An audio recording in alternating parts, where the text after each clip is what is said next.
Greetings. I'm Pastor Eric Smith, and this is Wakening Grace.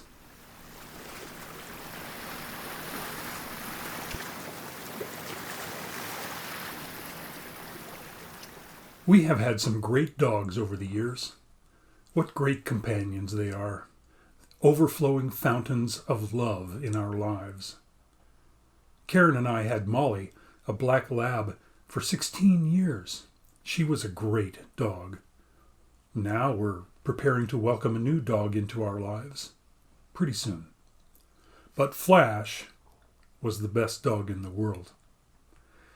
I got him when I was 16 years old.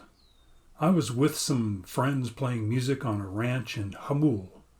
He was a puppy, 6 weeks old. He had been stepped on by a horse and had a broken leg. I took him to a vet to have it set. The cast was as big as he was, and he couldn't move very fast when he was dragging it around, so I called him Flash.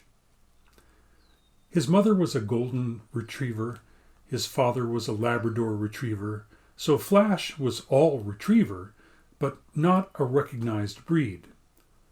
He was stunningly handsome, long hair like a golden retriever, but he was all black, all 85 pounds.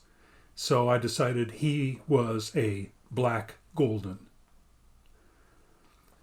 At that time, I worked for a man who had a retriever, and they competed in field trials. Competing dogs are exceptionally well trained. Flash was not a purebred, so we couldn't enter field trial competitions, but I trained him like I learned from my boss anyway. By the time he was 18 months old, he never needed a leash again. We used to run together on the beach every afternoon, and then we would jump into the ocean to swim. Flash followed right along. One day as we were coming in, I turned just in time to see my dog catch a 3-foot wave. He was just in the right place at the right time. The wave caught him. He caught the wave. If I had had a camera to capture that scene, he would have been famous. He was the perfect dog, with one exception. He had selective hearing. If someone else told him what to do, he might do it if it was convenient for him, and if it wasn't, it just seemed like he didn't hear it. The giveaway was that if a can of dog food was opened, Flash could hear that from 2 doors down the street. He was a great dog, but he had selective hearing.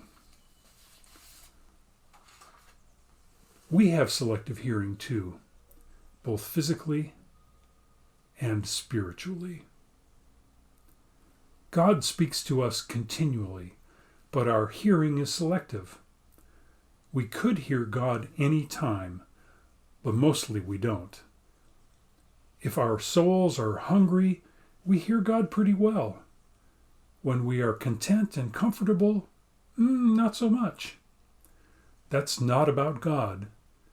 It's all about us. Listening to God is a practice. Anyone can dabble in it and succeed.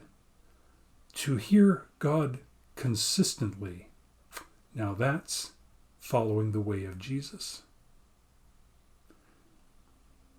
Will you pray with me? O God, we are grateful that you continue to speak to us, even though we are selective in our hearing. Help us today to listen attentively and to hear what you say. This is our prayer. Amen.